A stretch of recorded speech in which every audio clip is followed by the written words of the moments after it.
basically you can just get into your Android Studio, and on your Android Studio you can just choose virtual device manager. Under configure or under more actions you will have that. There you can go with create a device, where you can just choose a device of your choice with Play Store icon. Click on next, and you can choose which version of Android do you want. I have Android Q already downloaded to my system, but otherwise you'll have to download one of the suitable version.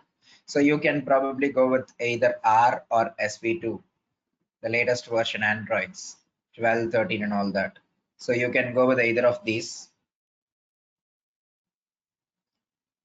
You can just click on the download and it'll take you through the download process where you can just accept on it. And the download will complete and you will be able to choose that version of Android and then create a device. So these can happen only on Mac machines without any interruption.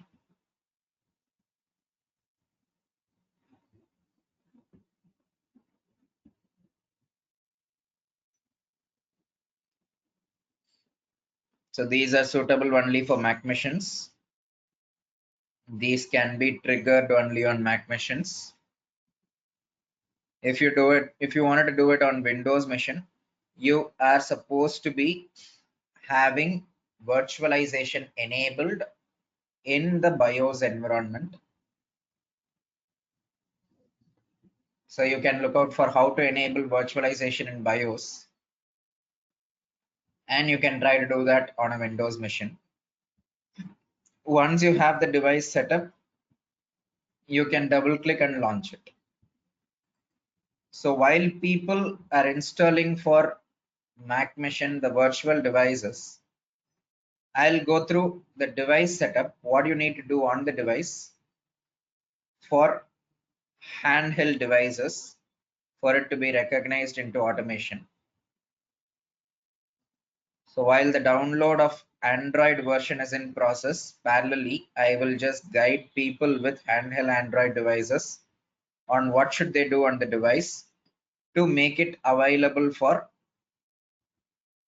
the test automation perspective to be connected to the system for the device to start accepting commands from the system and run the automation scripts. I'll just show you what can be done. So you can all take your devices and go to settings into it.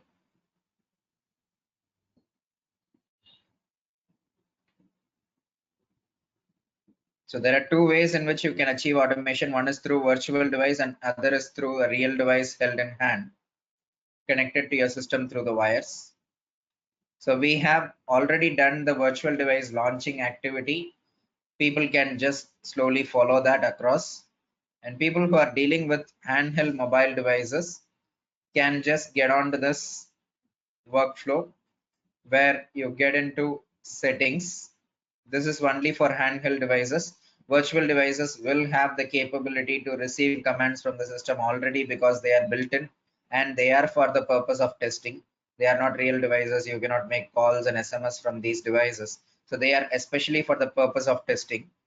So they need not require special permission to just connect to your system. All that they need is a virtual RAM memory that they can use it as their own RAM. But otherwise, if you want to be dealing with real handheld devices, you need to enable certain capabilities for it to be available for test automation. That is nothing but getting into settings. You can just search for something termed as build number. At the top, you will be having a search icon available in most of the recent days Android devices. And only those devices are going to be working smooth in test automation perspective. You can just search for build. You will end up with something termed as build number.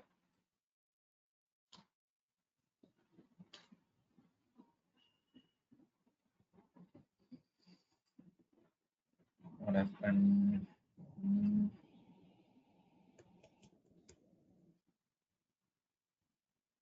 Why is it not coming up? Okay, something is stopping it.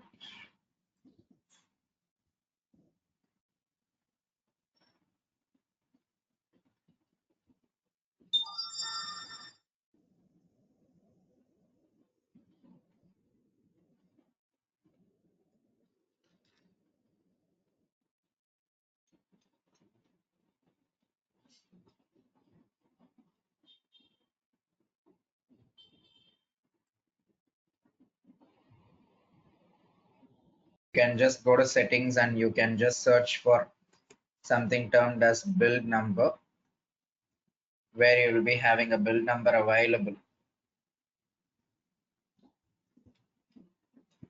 And into that build number, you can see that we have a build number put up over there. Just tap 7 times on it. Once you tap 7 times on it, this is something which you need to do on the real device. On a virtual device, all of these would have been already enabled for you. So you can tap 7 times on it and it will tell you are now a developer.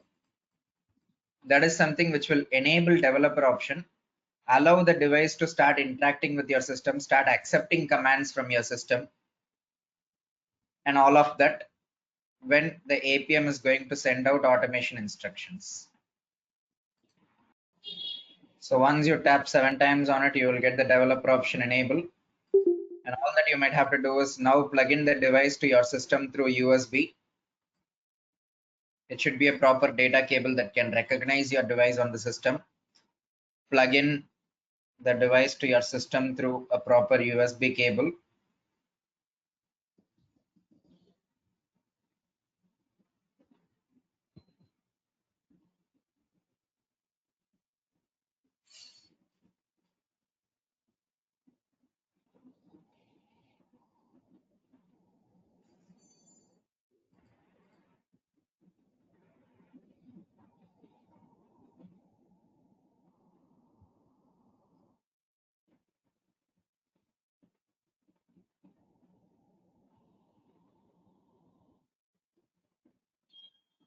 So once you are in this environment, once you have connected your device, you can search for something termed as developer option. So you'll have this developer option as one of the option available. You can search for it.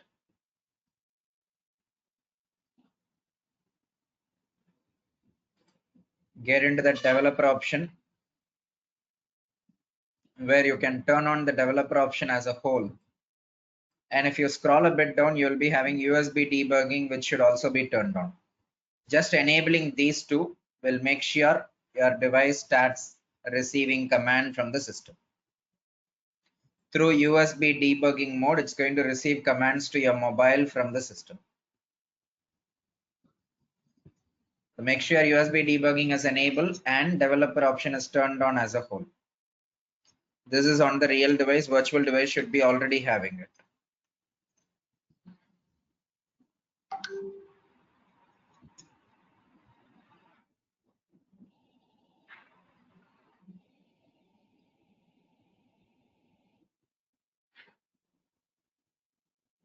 I have only two options like no tree debugging and show TTS output. And either you can have the virtual device launched in something like this, or you can just take through the process of dealing with a real device with developer option enabled and plugged into the system.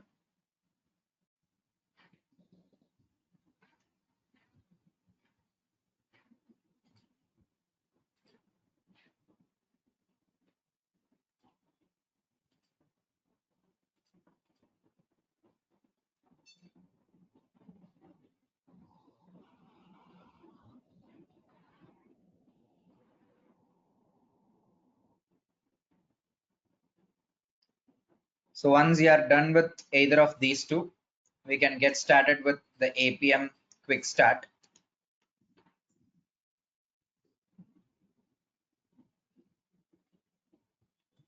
So you can get onto the quick start intro. Installation of APM is done. Installation of the driver, that is something which we are partially left out with. So we have only done the Android setup, that is a prerequisite. Android setup is done. Environment variable of Android home and Java home are supposed to be set up. Let's just see what is there and what need to be set up.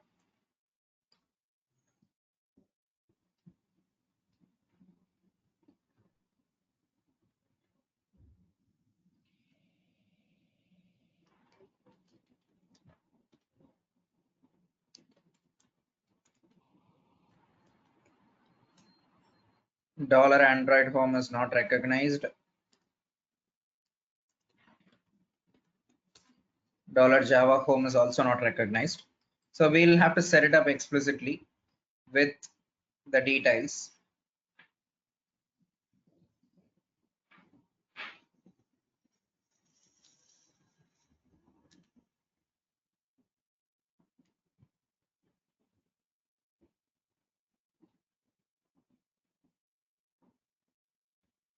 So as you can see here, emulator platform image must be installed. Real Android device must have USB debugging enabled and should be visible on online in ADB devices -L output. So these are the requirements. Once you have Android home set up, you will be able to execute this ADB devices -L as a command to make sure the device is recognized for the debugging. So ADB is nothing but Android debug bridge. So through ADB, if your device is recognized, it means it's available for test automation. For that, Android home should have been available. So just check with echo command if it is available, or just simply type in path and you will get the details of the path command if it is on the Windows machine. I mean, $path is something which can help you out with that. So these are things that are available in the path environment variable.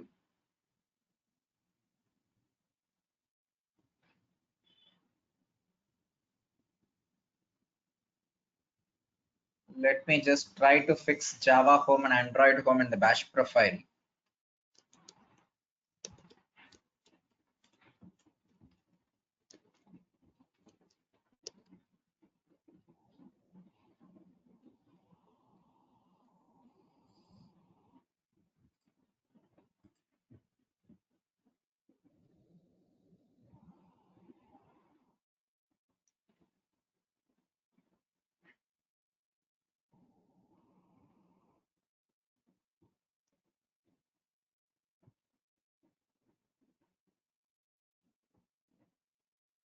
Okay, so let me just look out for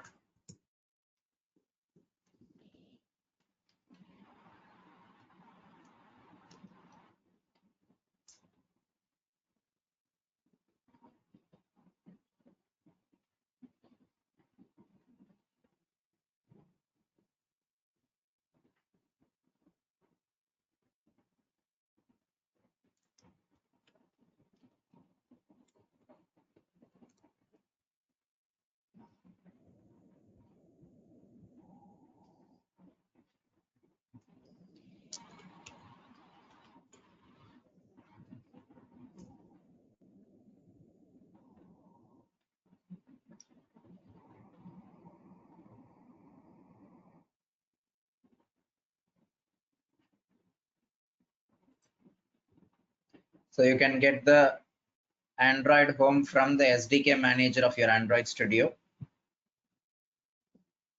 Under your SDK manager of Android Studio, you will be having the location where you can capture the Android path.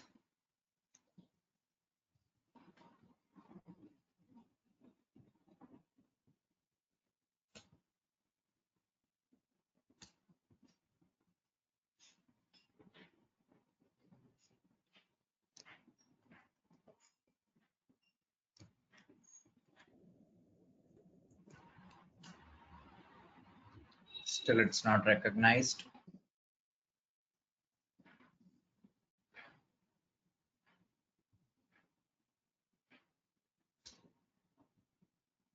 Yeah, Android home exists there.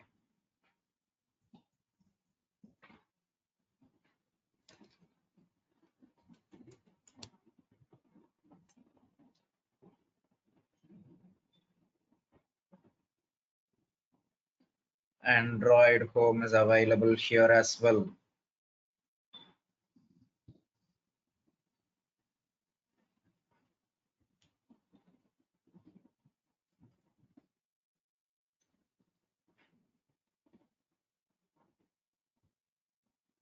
So let me just restart the shell.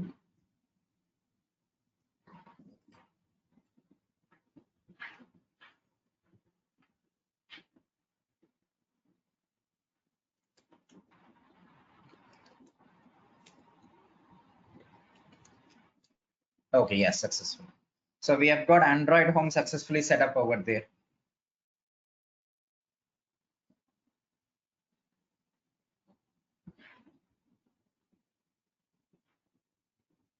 Then we'll have to just go with Java Home. Java Home is going to be nothing but the JDK location.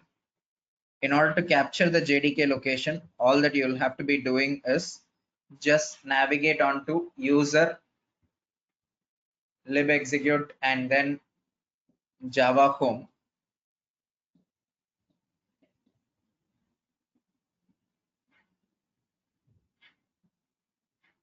So let's just get onto the user folder and make sure we get the location right.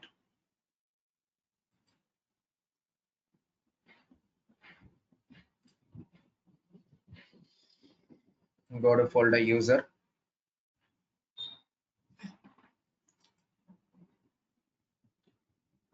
Lib execute Java Home. So this will take care of connecting us to Java Home. This is on Mac machine. So these are purely on the Mac machine. What you need to do with.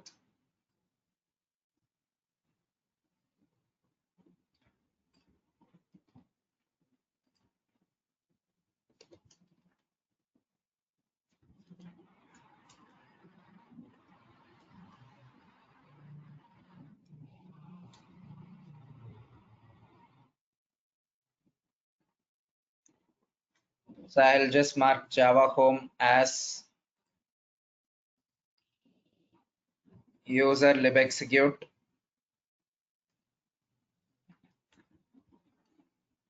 Java Home.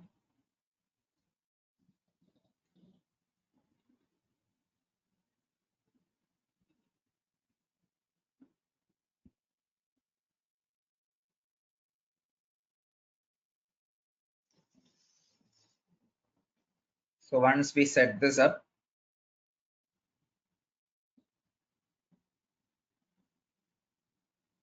we have things configured for us to work with the Java Home location.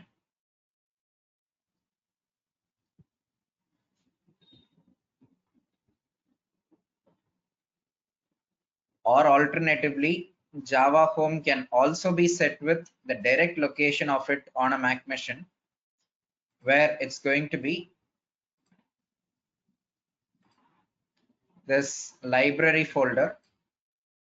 So you will be having /library, within which you will be having Java available. And into that you can go with Java virtual machine. You have various JDK folders available. You can decide which JDK you wanted to interact with. I'll choose JDK 18. Contents home. This is going to be your Java home location. So if I just go with get info, I'm going to have the complete info of it, which I can copy and paste it across as Java home alternatively. So this Java home, what I've mapped in over here under lib execute is a executable Java home location. But alternatively, your Java home can also be located with the actual location of it, which is going to be this one. So either of the cases are acceptable with respect to a Mac machine.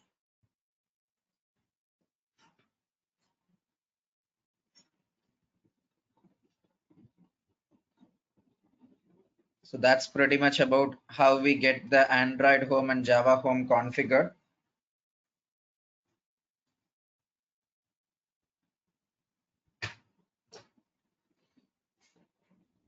Once we have that configured, we can just save it. And I will just restart the shell. Make sure Android home and Java home are recognized properly.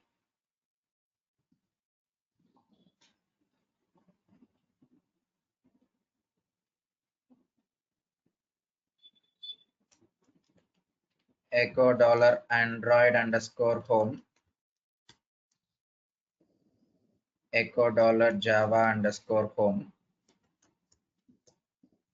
So we need these two for a certain purpose, the Android home and Java home for a certain purpose. So basically the way by which APM works is we will be having some basic components in it, which would include receiving the Java codes from Selenium server.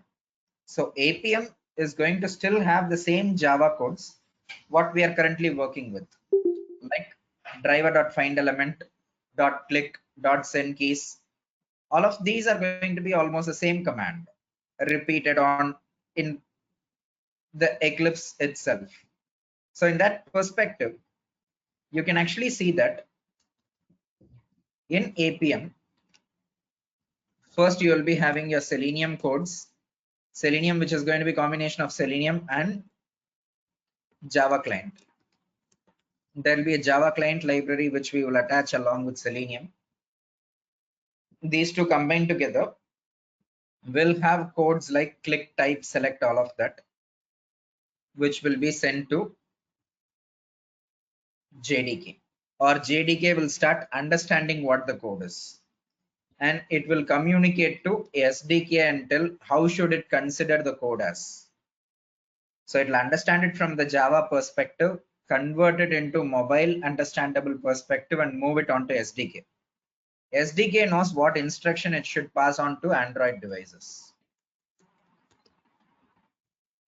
So for this communication of your Java Selenium code and Java client code to Android device, you need JDK and SDK as a communicators or agents in between. That's what is termed as a drivers. So for it to understand what Java code comes in, we need JDK. For it to understand what command to send out, we need SDK. For that purpose, we need Java home and Android home to be recognized in the system. That's pretty much about why we need these to be configured. So any queries or clarifications till this point? And now our device is well established. Once all these are done, you can go for installing.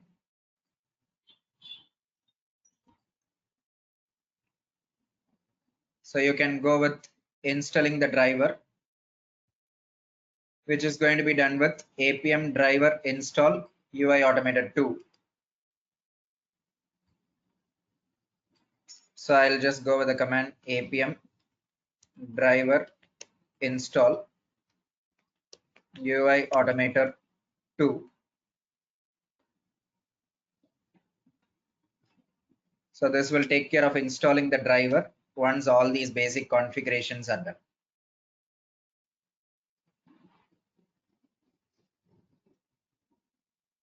So UI automated 2 is a specialized driver which can do that communication between JDK, SDK and all that, and just install. We are all set up fine.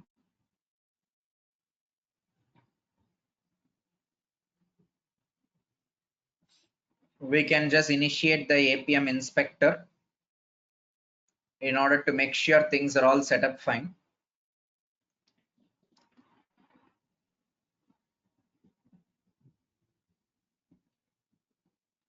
So you can just initiate APM inspector.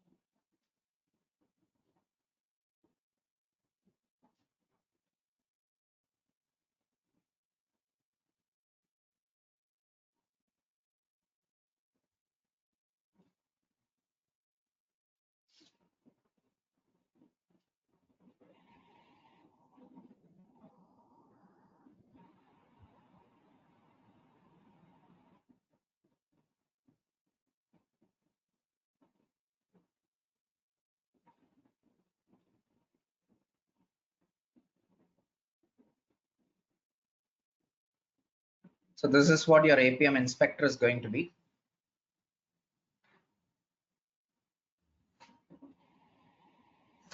This is something which would take care of connecting to your mobile devices. So if you are connecting to from the latest APM version, you can just simply mark it as a / that's sufficient enough remote path.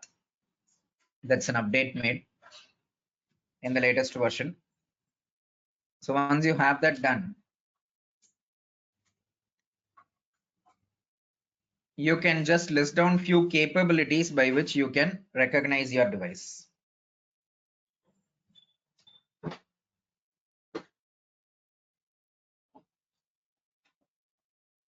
Those are like a standard set of capabilities, which is going to be device name.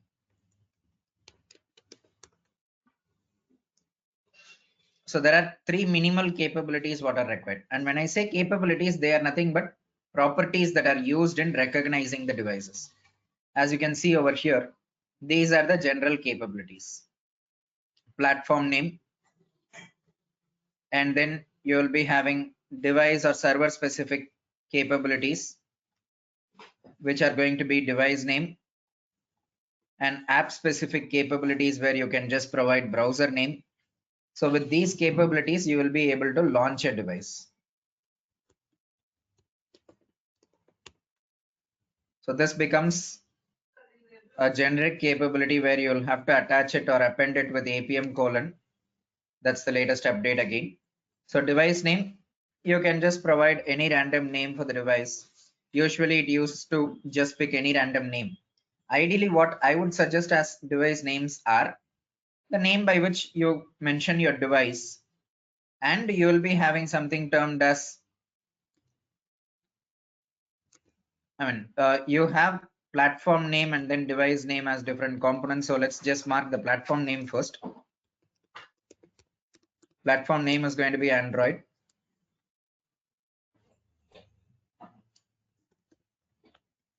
Device name, you can just mention the name of the device, or ideally the ID by which you connect to the device. So there will also be a device ID available. I would just mark it as emulator, the name of the device.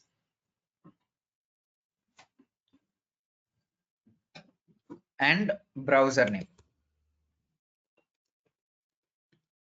where I'll just give it the name Chrome for it to utilize the Chrome drivers. So these are going to be the primary capabilities. If you want to just locate the device uniquely, if there are multiple devices, you want to run the automation on a particular device, you can use this UDID, which is unique device identification number, which you will get by ADB devices list. So when you put ADB devices, you will get a list of devices that are connected at that point in time. That ID what you get there is going to be the UDID, unique device identification number. Normally by default, APM will reset the application which you are working with. So say for example, you try to launch Chrome. Every time it launches Chrome, it will try to reset the application. So if you do not want that to happen, you can put no reset to true.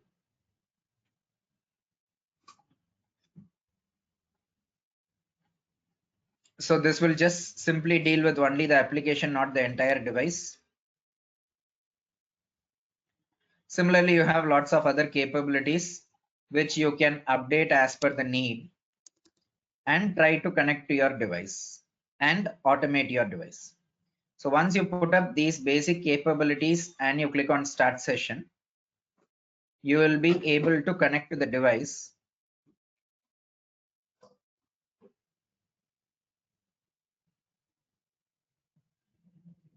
Okay, so I'll have to start my APM as well in order to connect from here. So I will launch my APM. Let us just get back to the previous stage where we have list of instructions. Install APM client library in your language of choice. So you can just download and set up the APM client library. That is going to be the next component which we'll be dealing with while we start with the actual coding. But as of now, we haven't yet started with the coding. We have only started with setting up APM and launching APM.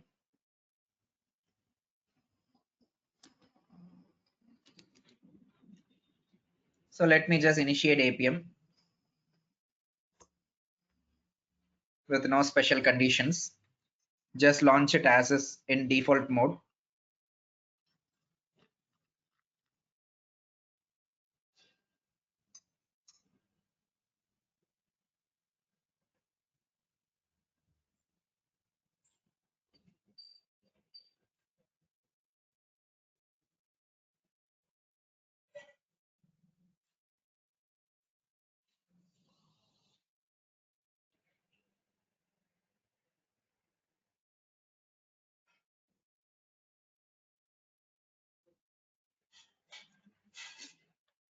So as you can see over here, it is 00004723. That's the default location at which APM launches.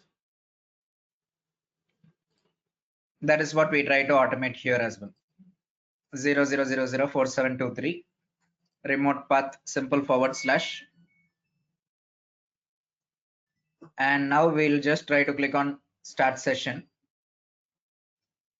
So it tries to initiate a session.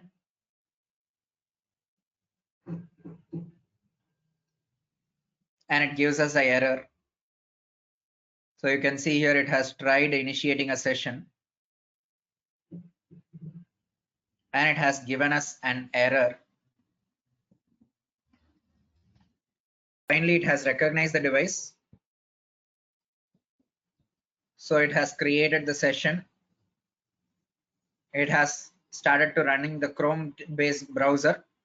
So Chrome type package and activities are these two which would launch the Chrome browser in the device.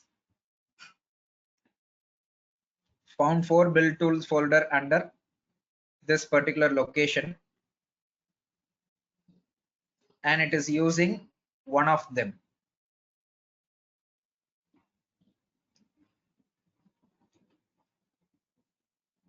Trying to find a connected Android device. It has identified the Android device. So these are the steps what it goes through.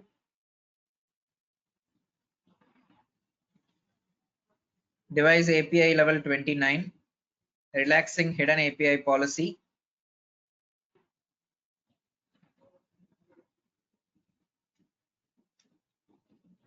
And finally, it has tried running the command with hidden API policy set to true.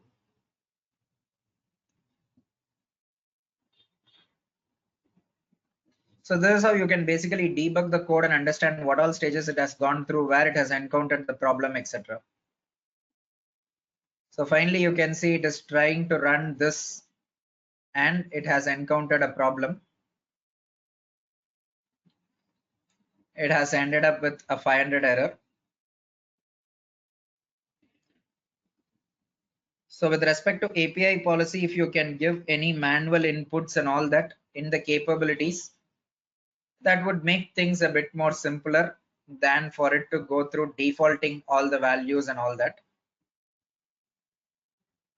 So these are some issues or problems related to the recent beta updates what are coming up on the APM server.